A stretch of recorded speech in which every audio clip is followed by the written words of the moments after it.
Olá, meus amigos, satisfação estudarmos outra vez a lição, e dessa vez a lição nova do trimestre, falando sobre educação e redenção. Educação no Jardim do Éden é o tema da primeira lição que vamos estudar nessa primeira semana. Educação tem uma visão espetacular quando ela é colocada de maneira correta. Por isso que a igreja se preocupou em colocar como tema de estudo a educação e a redenção. Como podemos ver a redenção sobre o foco da educação? Há um pensamento cristão que diz o seguinte: a educação deve possibilitar ao corpo e à alma toda a perfeição e beleza que possam ter.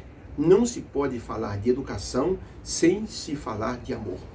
Por isso que é importante que nessa nova semana, nesse novo trimestre, nosso foco esteja voltado para a educação dentro do plano da redenção. O verso áureo da semana está em Jó, capítulo 36, 22, onde Jó escreveu o seguinte: eis que Deus é excelso em seu poder. Quem é mestre como ele? Na verdade, Moisés escreveu e Jó falou: eis que o Senhor é grande e excelso em poder. Quem é mestre como ele? A educação deve ser assim vista na sua origem. Se nós lermos os capítulos 1, 2 e 3 de Gênesis, vamos ver ali o relato da criação. Todos nós conhecemos o relato da criação. Todos nós conhecemos os personagens da criação. Deus, o ser humano, nós conhecemos ali os anjos, as pessoas que foram criadas, Adão e Eva, os animais, a serpente como astuciosa, são os personagens do Jardim do Éden, tá? É um lugar bonito, um lugar lindo, um lugar maravilhoso, espetacular, tanto que Deus nem deixou o Éden aqui no planeta Terra para que o homem não pudesse deturpar e ele não fosse culpado. Deus, quando ocorreu o primeiro pecado, ele colocou querubins na entrada do jardim para que o ser humano não entrasse no jardim e não tomasse posse ali do jardim e não comesse da árvore da vida, porque senão seria pecadores eternos, uma coisa assim indescritível. Quando nós estamos viajando, passeando em algum lugar bonito, geralmente nós associamos esse lugar com paz, com plenitude. Quem já foi no Jardim Botânico, por exemplo, quem esteve em alguma fazenda muito bem cuidada, sente que a natureza parece que transmite assim uma paz para o nosso interior. Existem até pessoas que usam a criação para justificar a sua profissão. Até uma história engraçada de 3 homens que estavam conversando e um deles disse: a minha profissão é a mais antiga. O outro disse: qual é a sua profissão? Eu sou marceneiro. E é a mais antiga do mundo. Só para você ver que Noé usou muitos marceneiros. O outro disse: que é isso, rapaz? Sua profissão não chega nem aos pés da minha, porque olha, foram os meus antepassados que plantaram o Jardim do Éden, eu sou jardineiro. Um outro diz assim: vocês estão brincando comigo, porque antes de Deus criar o Jardim do Éden, ele disse: haja luz. E adivinha quem é que tinha feito a fiação? Nós, os eletricistas. Então, há pessoas que utilizam o Jardim do Éden como sendo uma justificativa para a sua profissão. Quando nós lemos o Gênesis, ampliado pelos livros de Ellen White, que teve visões maravilhosas sobre a história da redenção, sobre como era o Jardim do Éden, quando nós lemos a história da redenção, por exemplo, e nós vemos ali os detalhes do Jardim do Éden, ficamos impressionados, porque Deus criou criaturas inteligentes para que pudessem habitar no Jardim do Éden. E essas criaturas tinham que aprender. Aí nós já começamos a ver o primeiro conceito de educação. Deus foi o primeiro professor.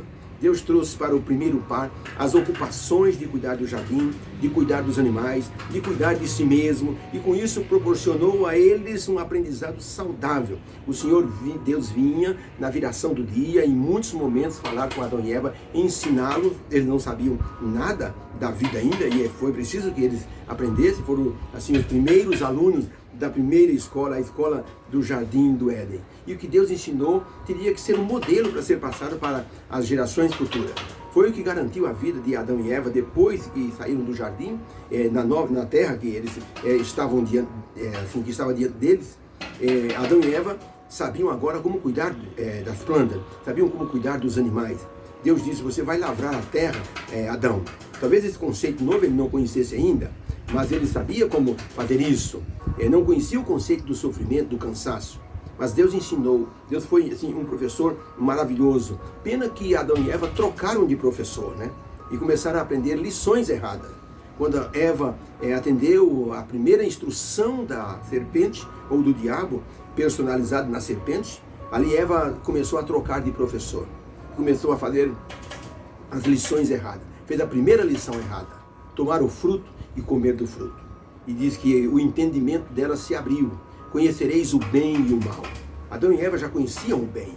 Agora eles estavam conhecendo o mal, que era a lição errada.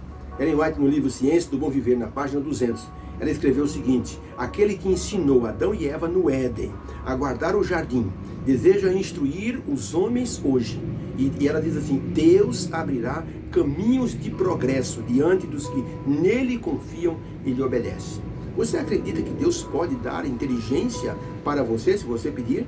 O livro de Tiago diz: se alguém precisa de inteligência, de sabedoria, peça a Deus, que a todos vai dar gratuitamente e não vai lançar em rosto. Então Deus é o grande professor.